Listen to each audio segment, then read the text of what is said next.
we're taking a look at control hazards. Remember, as we are doing the pipelining, we discussed that we can run into problems, and those problems are referred to as hazards. So in pipelining, as we already know, we could have structural hazards, we could have data hazards, and we could have control hazards. So these are the, right? Okay, so here it was due to data dependencies.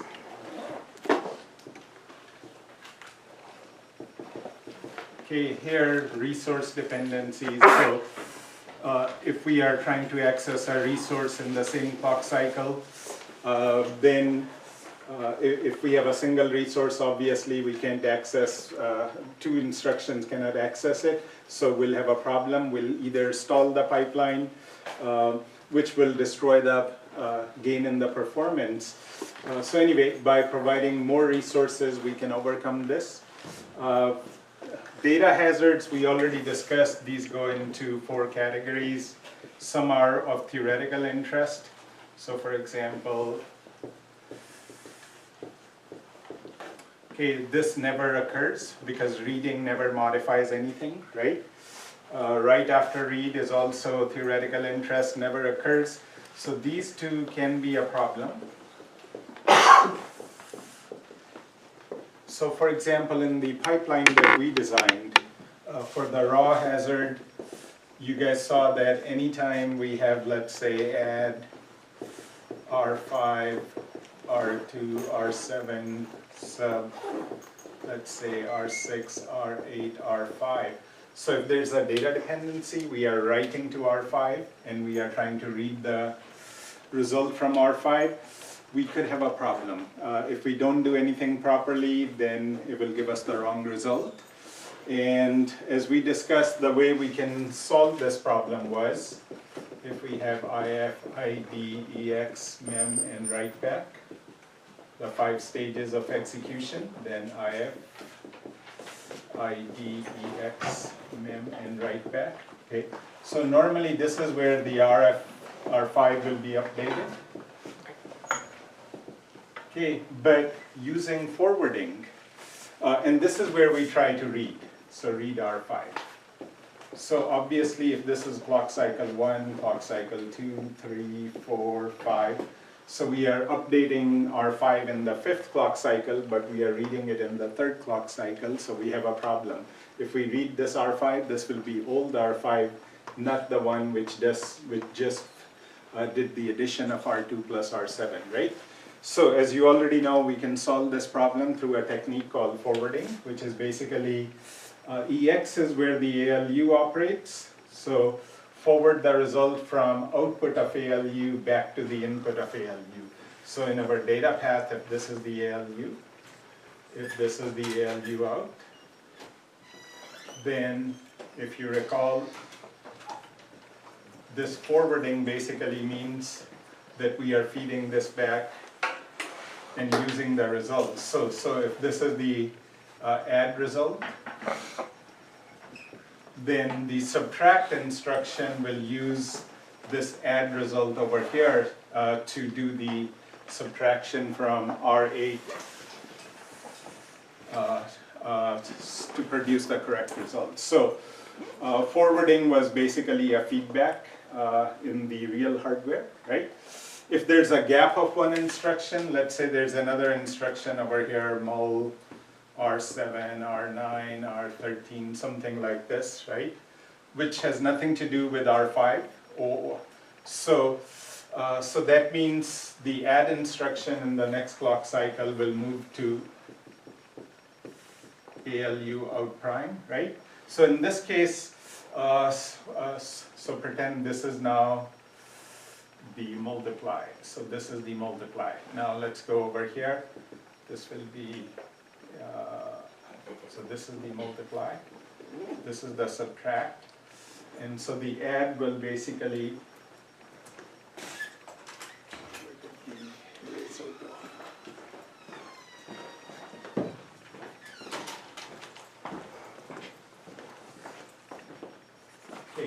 So add will start over here, add ID, EX, mem, and write back. Okay, so as you can see now, the add has actually moved over here. So this is where the add has moved now, right? So we are not going to forward from here. We are going to forward from here. Okay. So this is the ALU out prime. So this will need to be fed back in the real hardware so that the subtract instructions. So this is now multiply over here, and this is add over there. So the subtract instruction uses the result of the add to go forward.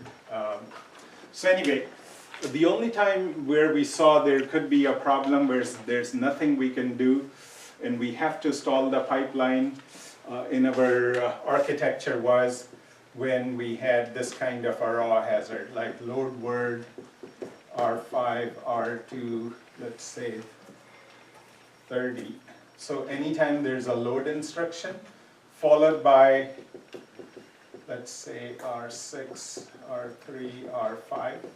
So anytime the load instruction is followed by an instruction that uses the destination of the load, then we have to have a stall.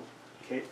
So then this will be IF, ID, EX, M, and write back. And so if we start this IF, ID. Okay, so now remember this is reading from the data memory, right? So the result will not be available to us at the end of EX. Here's where data that will go in R5 is available. Because we have to read it from this address, from the data memory.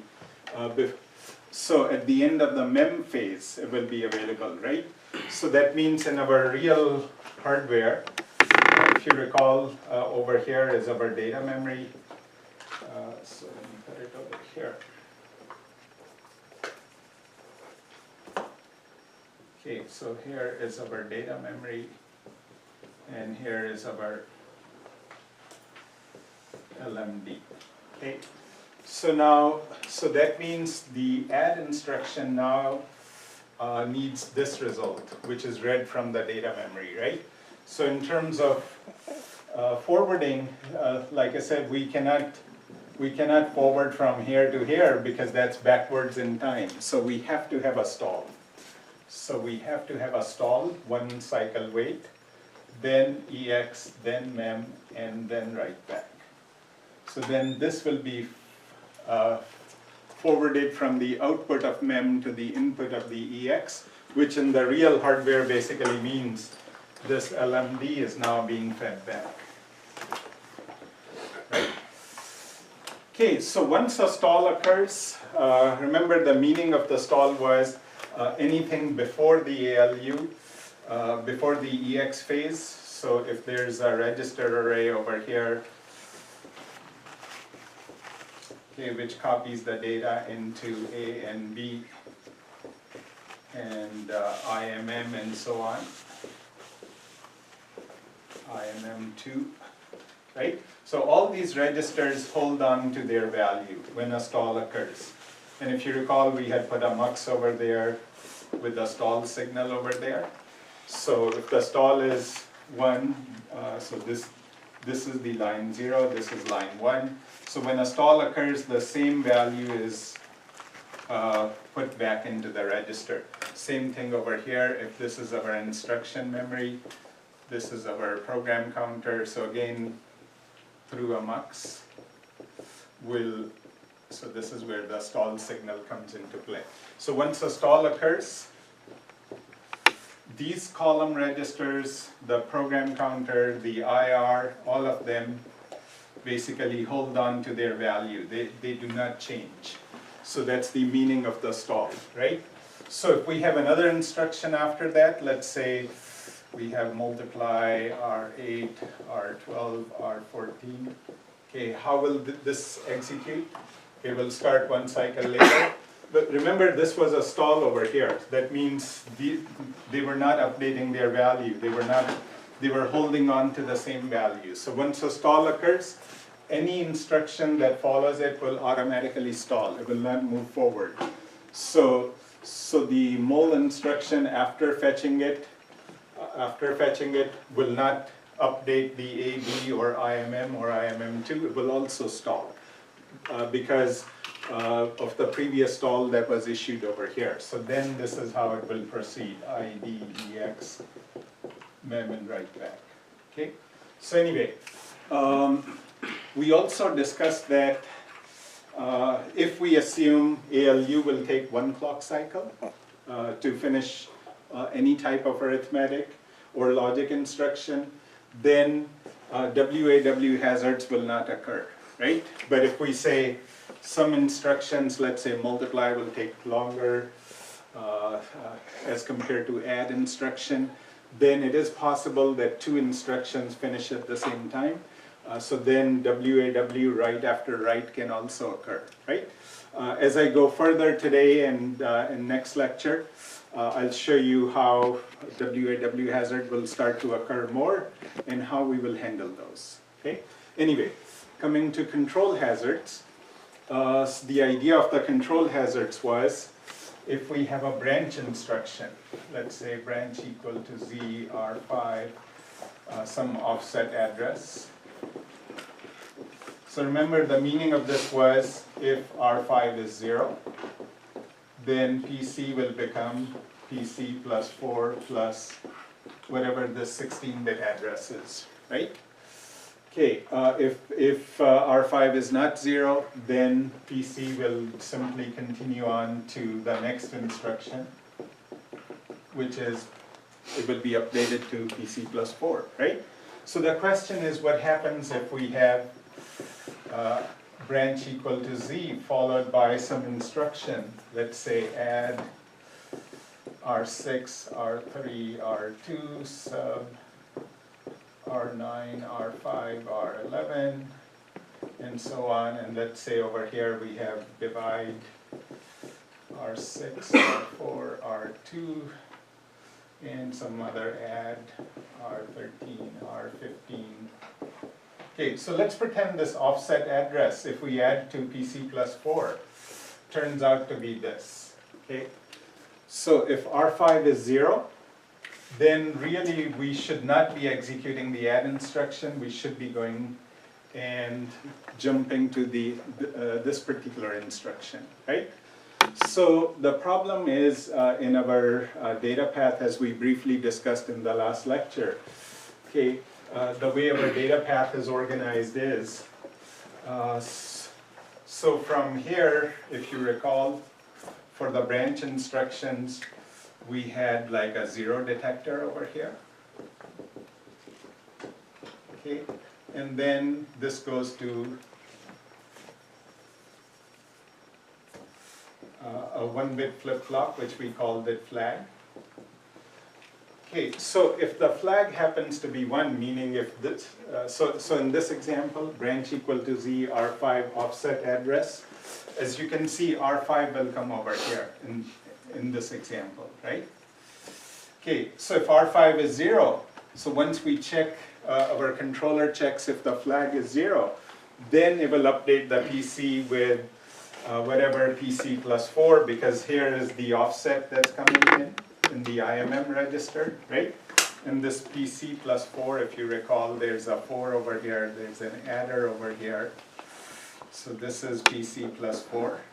So this basically feeds in over here, right? Okay, so this is our target address for the branch. So target address is, in this example, PC plus 4 plus IMN, which is really the offset. Okay, so if the flag is 1, in case of a branch, then this has to be updated, if you recall, through a mux back to the PC. So it will update the through a mux, right? And here's the second mux. Okay, so this is basically based on flag. If flag is 1, then the target address will be put into the PC, which means we will branch to whatever the target instruction is, right? If the flag is 0, then PC plus 4 will be updated into the PC, right? So this is how our data path was handling it. Okay, so now the problem is, what happens is, we don't know when the flag will be 1 or 0 until the third clock cycle. See, first clock cycle, if it's a branch instruction, it will go over here. Second clock cycle, branch instruction will go over here. Third clock cycle is when the flag will be updated, right? So the big problem is, if we try to,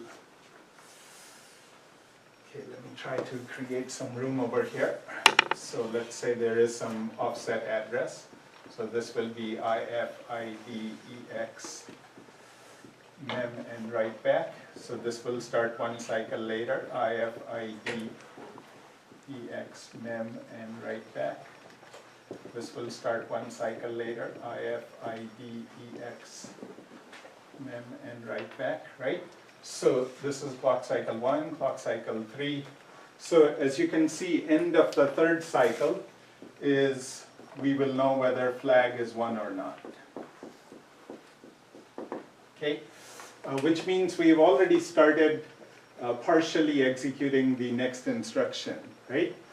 In the next instruction. So in this case, if R5 was 0, obviously we should not let this continue.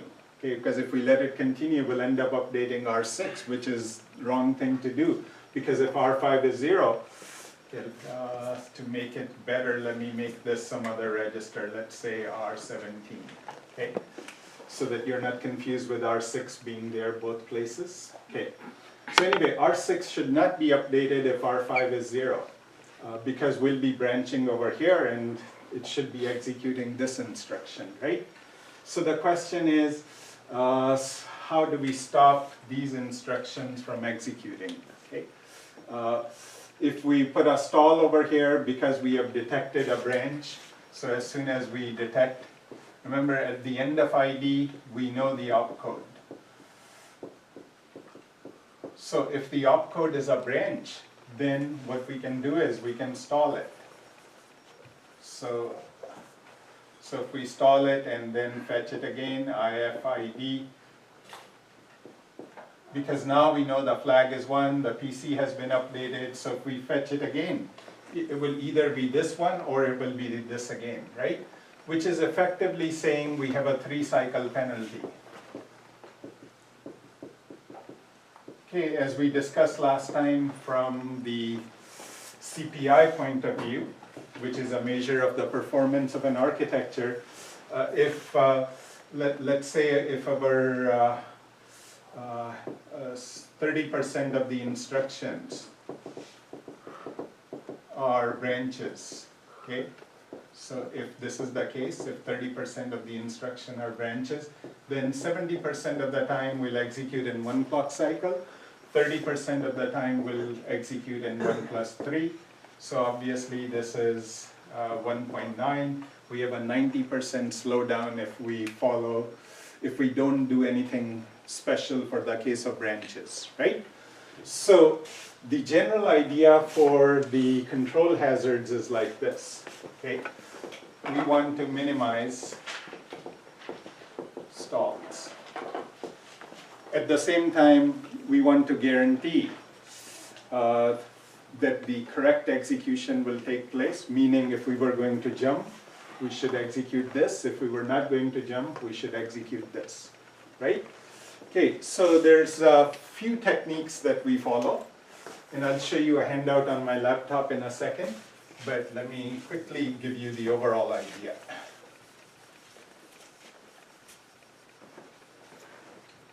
So the overall idea was, number 1, make the decision to branch or not to branch earlier. Meaning previously we were waiting to the end of the third clock cycle, right? So once again, PC reads into IR, first clock cycle, IR, we decode the registers in the IMM, second clock cycle, third clock cycle, we check the zero detector and update the flag. So third clock cycle previously was when we were determining whether we will branch or we will not branch, okay? So if we can make it earlier, how can we make it earlier? From the IR, we are picking a register anyway, right? Based on the source register over here, source register field. So what if we do this? We move the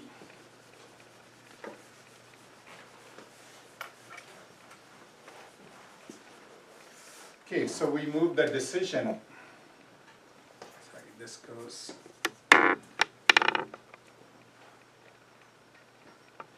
Okay, so we move the zero detector earlier. So what we do is right from over here, we will put zero detector over here. And then we'll put the, let me make it a little bit better.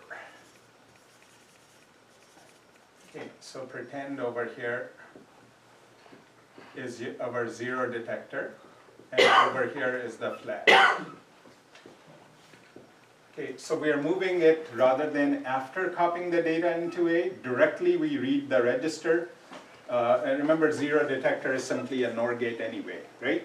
So right away we update the flag. So in other words, this flag happens to be now being updated in the second clock cycle. So first clock cycle we read the branch instruction, second clock cycle based on whatever source register was indicated. In our example it was R5. Okay, so we check R5 from here, apply the zero detector, meaning a NOR gate, and update the flag. So now we have in the second clock cycle, we know if branch will be taken or not.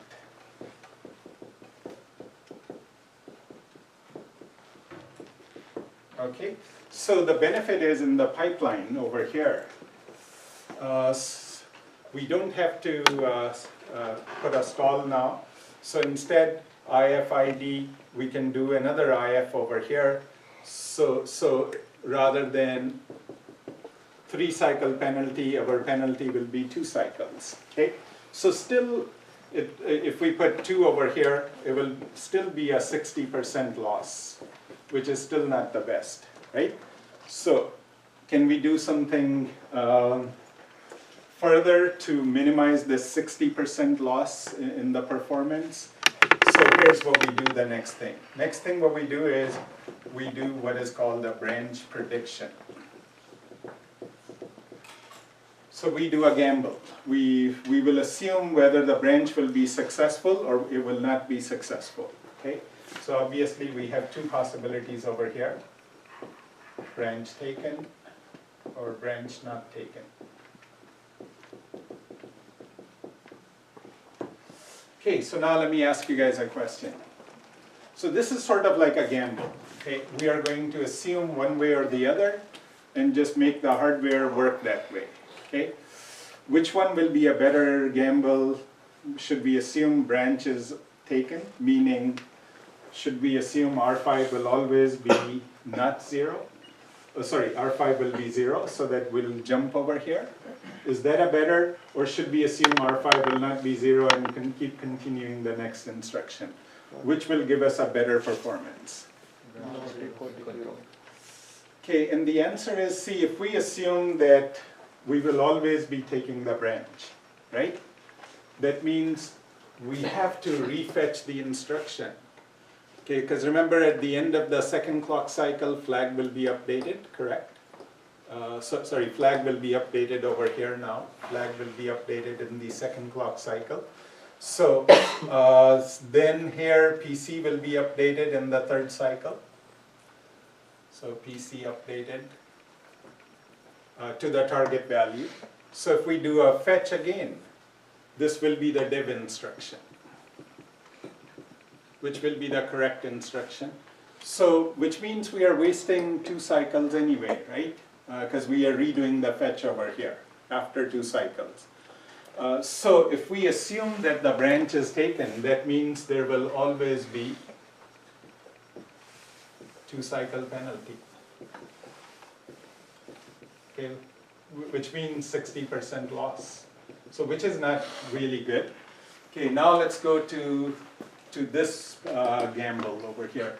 Let's assume branch will never be taken. Okay, if we assume branch will never be taken, then we can simply go and keep executing it correctly. So we can continue go if, id, ex, mem, and write back. Okay.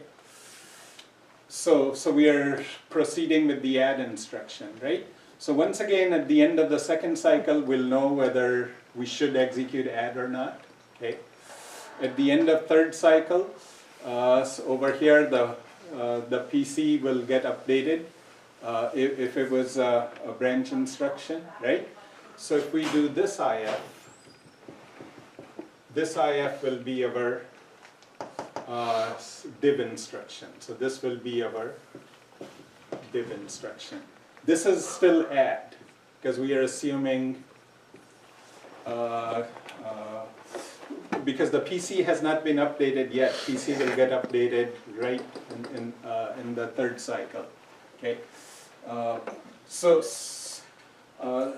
anyway, in this case, the only problem is we cannot let this continue to execute. If we let the add continue to execute, because our gamble turned out to be wrong, it will end up updating our 6, which we should have never updated, right?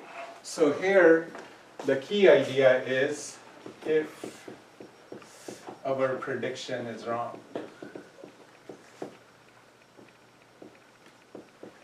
okay, then do not let the instruction after the branch continue. Because if we let it continue, we'll end up updating a register, which will give us the wrong result, right? So this is where I hinted to you guys last time. Easy solution is, every processor architecture has a no-op instruction. No-op usually has an opcode of 000, and no-op does nothing, meaning it never updates a register. So it does nothing. Okay, it does not update our register.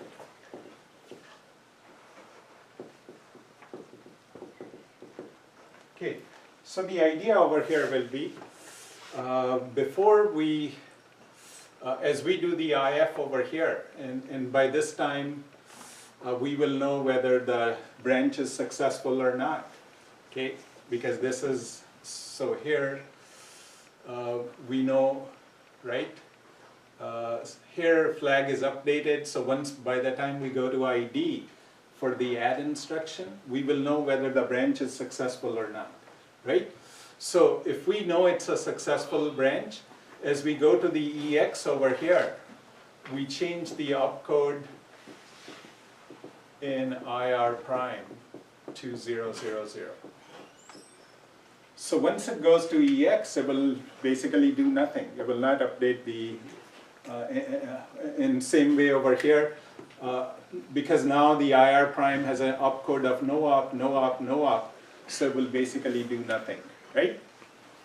And now whatever instruction we fetch in the next one will turn out to be the correct target. And obviously, if the branch was not going to be taken, then we will not change this to IR prime. So remember, we are changing it only if flag is 1. Only if flag is 1. Okay, otherwise we just let it continue. So if our guess was right, we'll just keep continuing it, executing correctly. If our guess was wrong, we'll change the opcode of this before it goes to the EX phase to 000, so that way this will not update any register. This IF will turn out to be now the target, which is in this example the div instruction, right? So my question to you is, if we follow this branch not taken, okay, if we follow this branch not taken, how much penalty are we are going to have because of our gamble over here?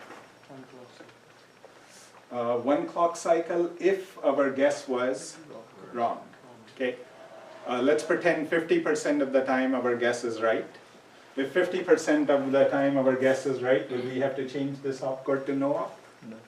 No, we'll just keep continuing it correctly, right? 50% we'll change it to a no op, in which case, as you said, it will be a 1 clock cycle penalty, because then this no op is like a wasted operation, right? Okay, so what happens to the CPI then? CPI will be, again, let's assume 30% of the instructions are branches. So if 30% of the instructions are branches,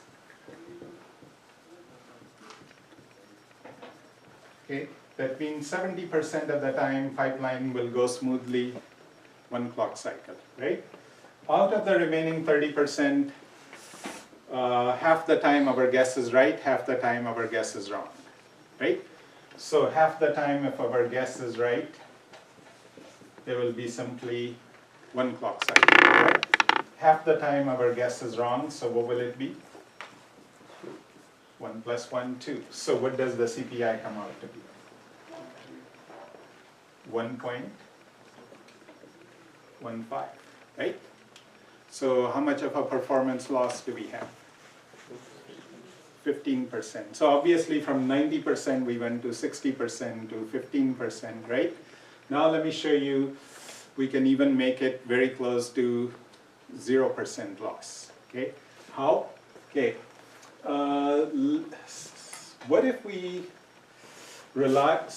when we design a RISC type of processor, so a RISC type of processor relies on compiler optimization also. So as we write, let's say, a Java or C or C++ or C# code or Python code, and we try to run it, okay? As it's generating all these assembly language instructions like add, branch, and subtract, and multiply, and divide, okay? The compiler will try to help us out, okay? So in this example over here, okay, the branch example, so let me just clean it up a little bit. Let me just redo it.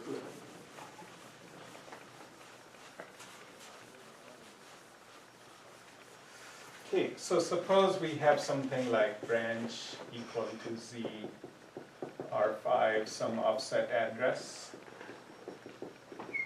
right? And then add R7,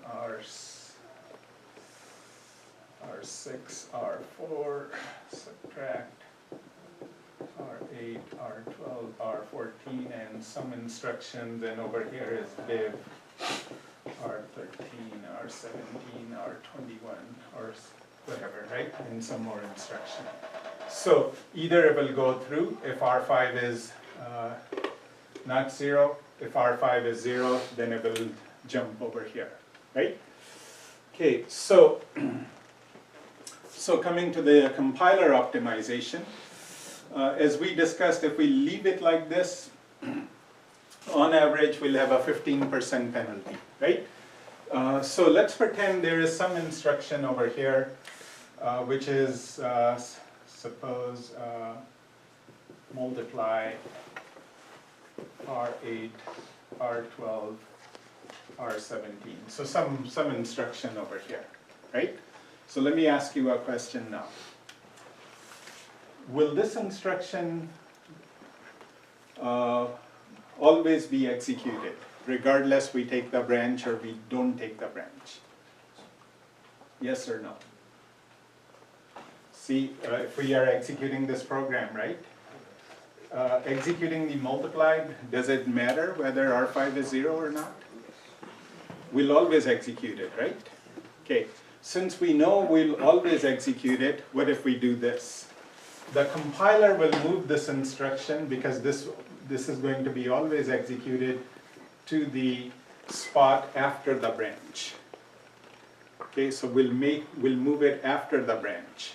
Okay, and now as we move it, we'll make a rule. The instruction after the branch will always be executed, i.e. will not be changed to no op.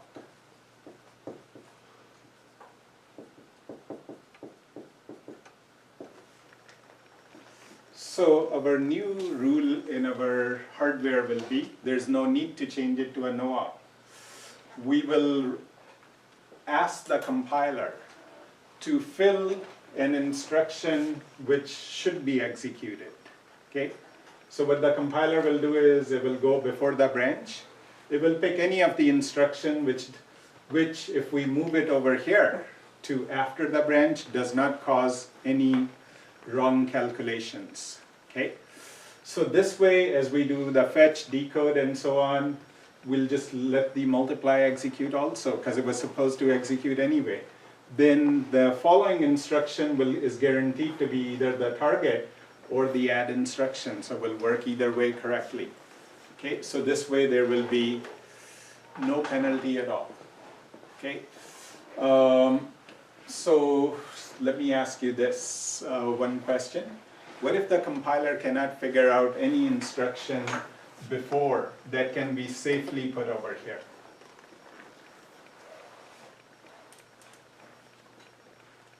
So remember, the compiler is analyzing all these instructions, right? To give you an example, let's say we had something like, let me try to clarify this. Let's say we had add R7, R6, R3, then sub R9, R7, R5, right? So suppose this was the scenario. Let me take out this multiply for the time being. These two instructions were before the branch. Okay? Now, can I move the add over here?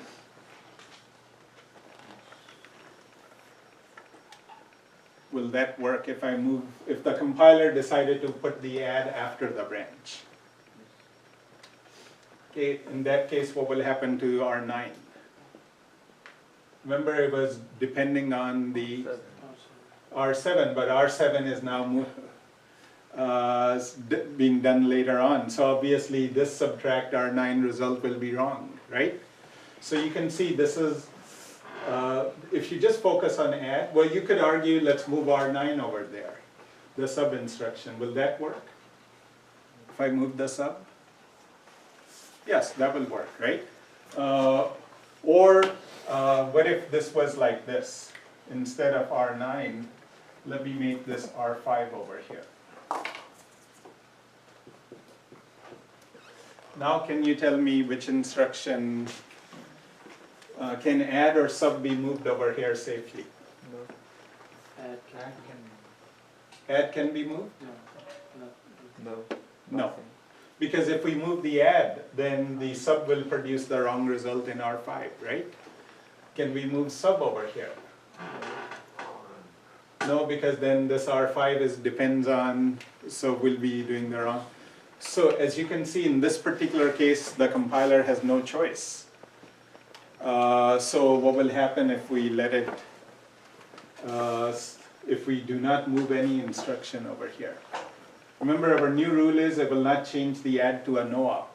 So if R5 was 0, we were not supposed to execute the add. It will end up executing the add and modifying R7.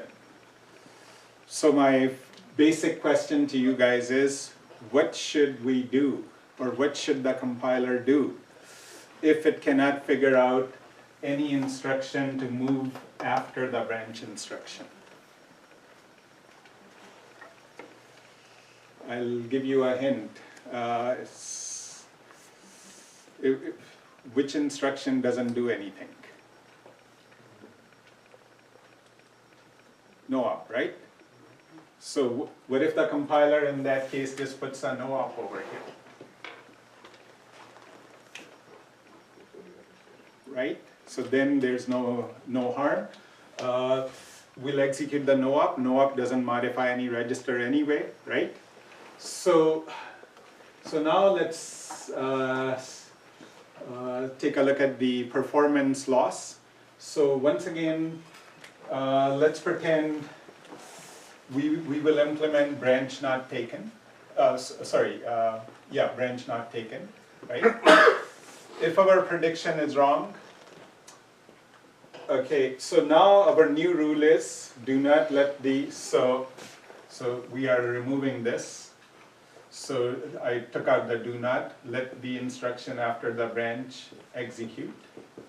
So this is our new rule, okay? Compiler will fill this spot with a useful instruction, okay? But if the compiler cannot figure it out, then what will it do in the slot after the branch? It will put a no op over there, right? Okay. So now let's pretend out of the 15% where our prediction was wrong, right? Let's pretend out of this 15% further, 80% of the time, compiler is able to fill the slot after branch with a useful instruction. Okay, only 20% of the time, 20% of the time,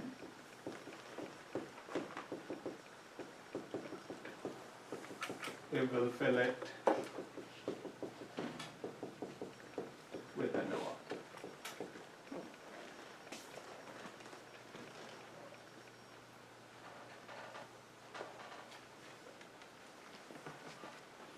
Okay, so what does that mean? That means our CPI with our modified approach will be what? Okay, 0.15 times 0.8 times 1 plus 0.15 times 0.2, 1 plus 1. Because no op is like wasting one clock cycle, right? So, I'm not sure if anybody has a calculator, but if you do it, what you'll find out is it's hardly few percent, maybe 2-3% loss compared to our original scheme. So to summarize, when we design modern CPUs, okay, the design of pipelining is extremely important. So far we have looked at a 5-stage pipeline, okay, where every instruction goes through IF, ID, EX, mem, and write back.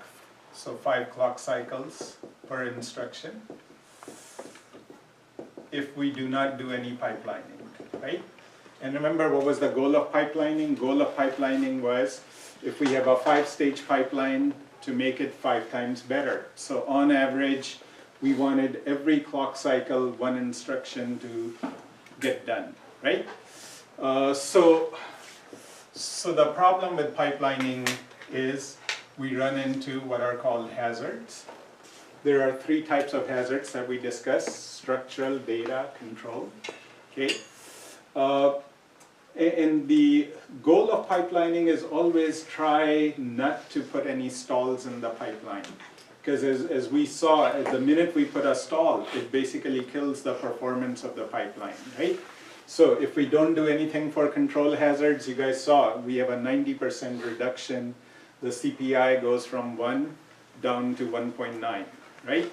So then what techniques do we use to avoid structural hazards. By avoid, I mean so that we don't have to put a stall. Here, so the answer was, if our ALU is taking 2 clock cycles, put 2 ALUs, right? If ALU is taking 3 clock cycles, put 3 ALUs. If our data memory is taking 2 clock cycles, put 2 data memories, okay, and so on. Sorry, not put 2 data memories, but provide 2 ports so that we can read, write simultaneously to the same memory. As long as the address is different, we should be able to do that, right? So that's the structural hazards. Data hazards occur due to data dependencies. In our case, load word was the only issue, RAW, where we have to have a stall.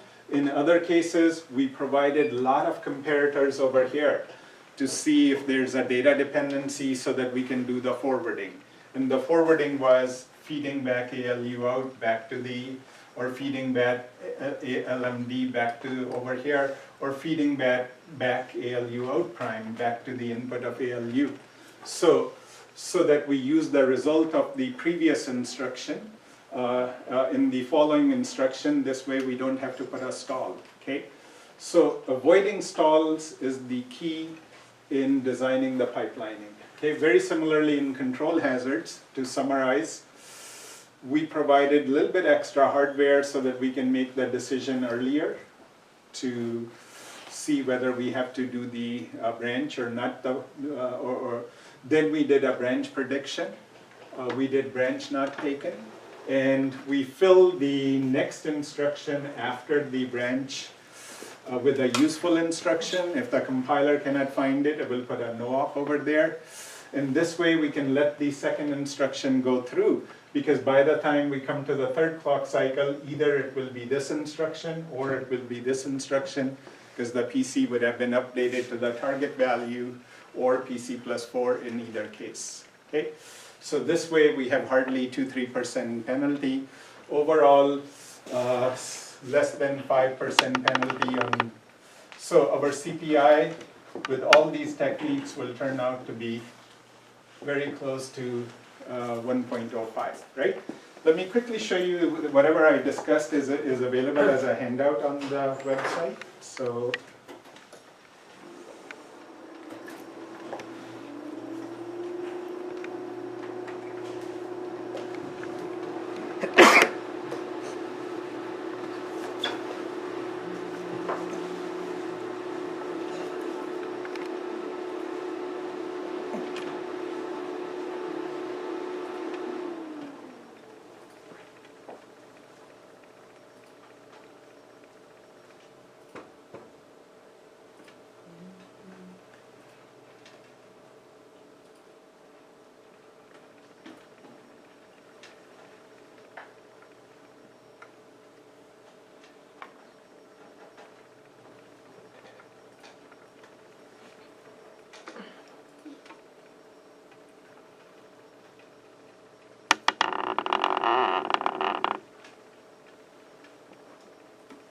okay, so if I take you to our website, td.bridgeport.edu,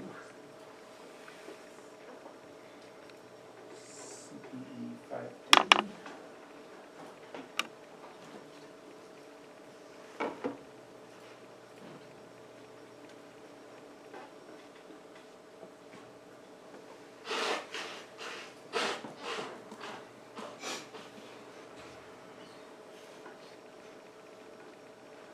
Okay, so anyway, on the main website, what you will see is, okay, there will be a handout on control hazards right over here. Okay, this part. Okay, so this is a copy from our book. Okay, so basically it describes exactly what I just discussed on the, and how we fill the delayed branch and the performance and so on. Okay. So in the very last column over here,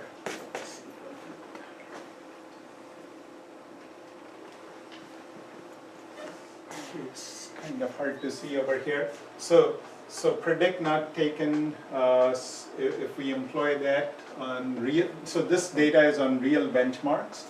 Okay, so you'll see like 1.12 we came up theoretically at 1.15, but on real benchmarks, like a 12% penalty, right? Okay, if we use the delayed branch technique, the delayed branch technique is where we actually put either no op after the branch or put a useful instruction and let it continue to execute. Okay, so with the delayed branch technique for the integer pipeline, where did it go? Average branch. Okay, effective CPI with branch. Okay, you'll see it's 1.04. So like a 4% penalty on real benchmarks. So anyway, for the final exam, if you can just review this handout, and like I said, it's the summary of whatever I just described on the board with you guys, right? Okay, so now let me switch to another topic. The last topic in the pipelining, actually there are a couple of topics.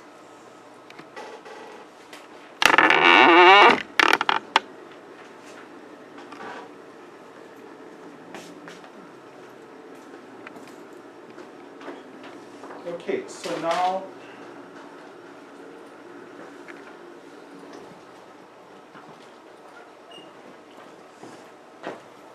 okay, so as we discussed, the goal of the pipelining was to achieve an effective CPI of 1, so that effectively every clock cycle, one instruction is getting done.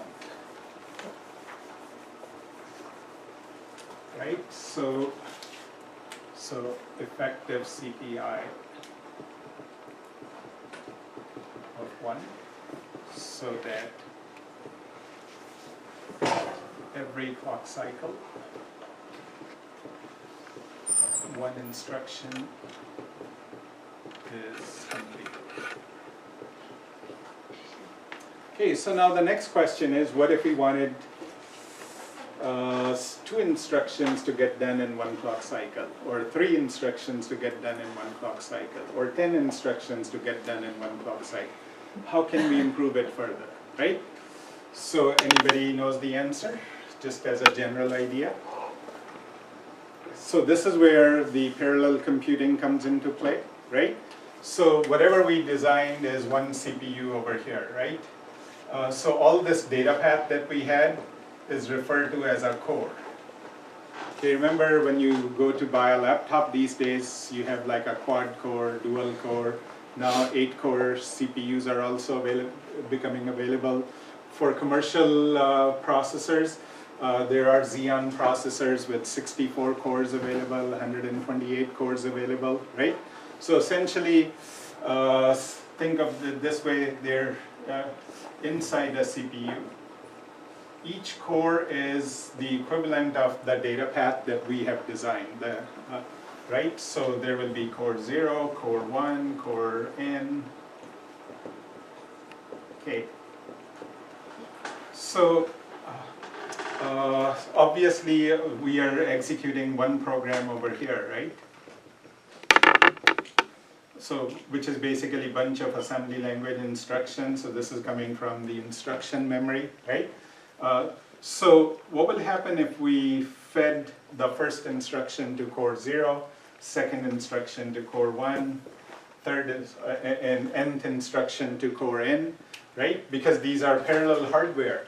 Obviously we'll execute all of them simultaneously, right? So if we have 4 cores, each one is effectively taking 1 clock cycle to finish each instruction. So with 4 cores, won't we have 4 instructions finishing in 1 clock cycle, right? But what about data dependencies?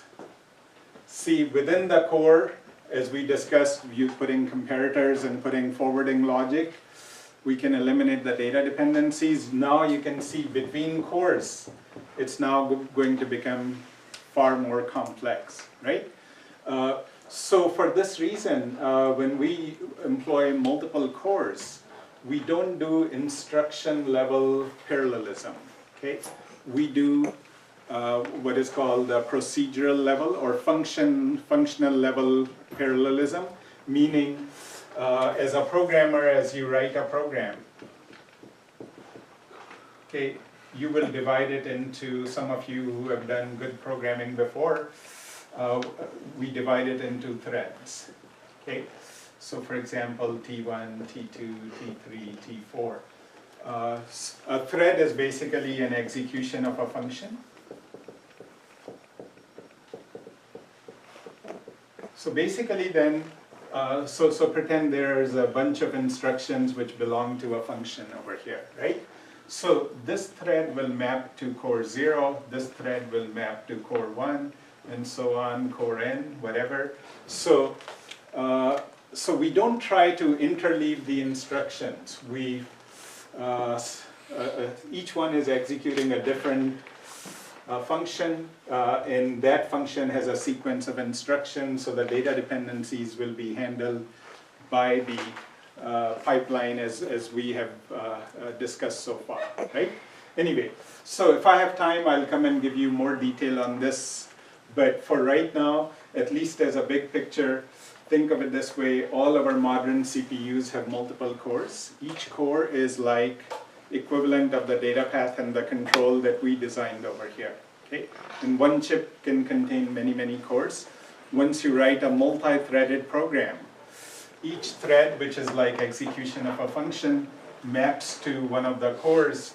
And but if you did not write a multi-threaded program, and even if you had a quad-core CPU, it will only run equivalent of a single core. It will not run 4 times faster. So you as a programmer have to create threads. Threads get mapped to the multiple cores and run simultaneously, right? Okay, there is a lot of research going on into the instructional level parallelism. For example, a lot of the GPUs these days employ the instruction level parallelism. So anyway, if I have time, I'll come to and give you more detail on it. But there's one small important part that I have to cover with you related to pipelining, so that at least our single core knowledge is complete. Okay, and the part is, how do we handle floating point instructions? Okay. So floating point is like decimal computations.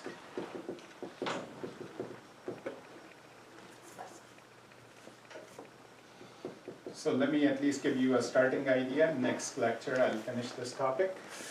Okay, so floating point is basically decimal calculation. So if somebody said 2.5 times 3.75, right?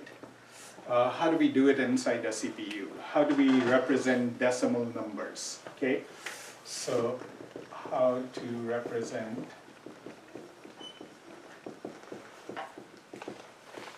decimal numbers,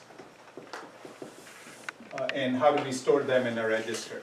Okay, and how do we calculate, floating point calculations? Okay, so the short answer to this is, if we go back, let's say 30, 40 years ago, different hardware manufacturers have had their own way of representing decimal numbers. Then IEEE came in and created 2 standards. There's a single precision floating point standard, and there's a double precision. Okay, single precision is stored in 32 bits, and double precision is stored in 64 bits. Okay. So once we store our decimal number in a register, okay, this is the format. So according to IEEE, there's the sign bit. Okay, so 0 is positive, 1 is negative. Okay, then we have, so this is 1 bit. Okay, then we have an 8-bit exponent and a 23-bit fraction. Okay. And once we store the fraction, 1, to the left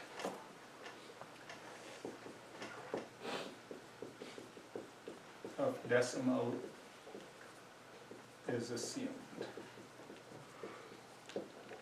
Okay. The 8-bit exponent plus 128 plus 128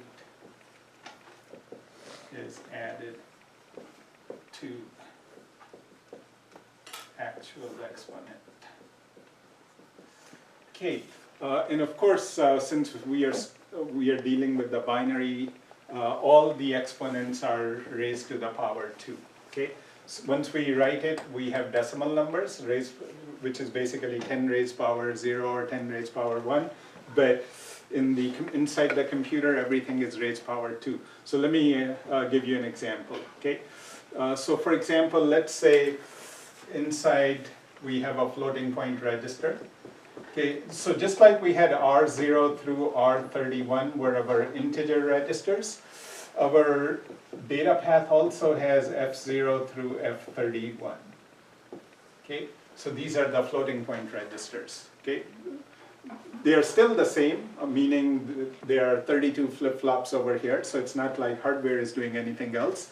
We are just, the way we are assuming the data that's different between these two registers. So anyway, let's pretend there's a register F5. It contains 0 and let's say 1, 0, 0, 0, 0, 1, 1. And let's say it contains 0, 1, 1, 0, 0, 0.